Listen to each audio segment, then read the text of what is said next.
Now let's take a look at aperture priority, which means that you're going to set the aperture or the size of that hole that lets in light. The bigger the hole, the smaller the aperture number, the less depth of field, but the more light. The smaller the hole, the more depth of field, the less light. Okay, let's take a look at that right now on the back of the camera.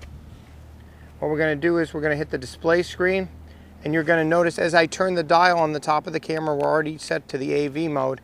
You have your set of the lowest at this focal length is 5.6 and the highest is 36. But you'll notice the meter in the middle stays the same. That's because as I turn the aperture, it's compensating. You don't see that until you hold the shutter button halfway down.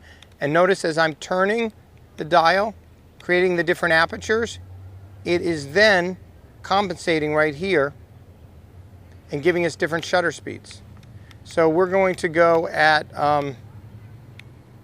a 7.1 aperture, 100th shutter speed. Just take a picture. Ready? Smile there, Kayla. That's great.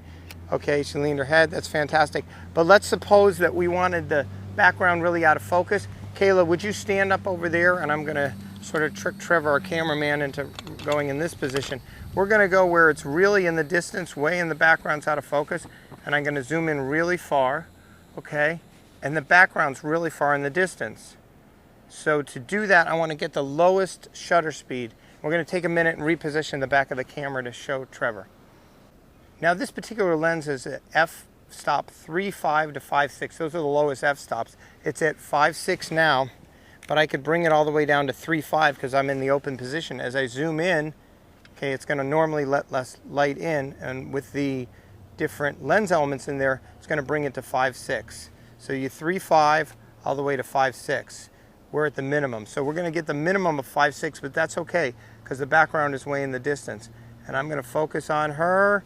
There we go. Kayla, give us a nice smile. The background should go out of focus.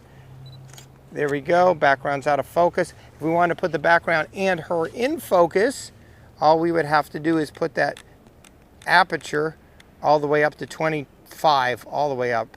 And you'll notice it's the shutter speeds of 1/8 of a second or 1/10. It's a little high. Let's do it here. You're going to have to hold still, Kayla, because it's at 1/20th of a second there. Here we go. Okay. Make sure she's in focus. I'm going to put it in manual focus. We're zoomed in all the way. And I'm going to adjust. Ready? Give me a smile. There we go. And the background, see, is in focus. So you have a difference. You want the background in focus, out of focus. You could use aperture priority. All right, we have Kayla on the screen. We're going to have her running toward the camera. So to have her running toward the camera, we want a higher shutter speed. So we're going to turn our shutter speed to at least 160th. Let's make it 200th of a second. And 9.0 f-stop, which is really good because she's going to be running toward the camera. I'm going to be using manual focus. We're going to zoom in almost all the way. Pre-focus her there. So when she lands about there, it'll be in focus. Okay, could you back up about 20 steps, Kayla? Okay, you're ready? And action. Nice smiles. Smiles, keep it going. All right, and then we just wait for it to catch up. Hit the play button and back up. And there's the shot we're looking for. We got the wind-blown hair. And we got the action of the running.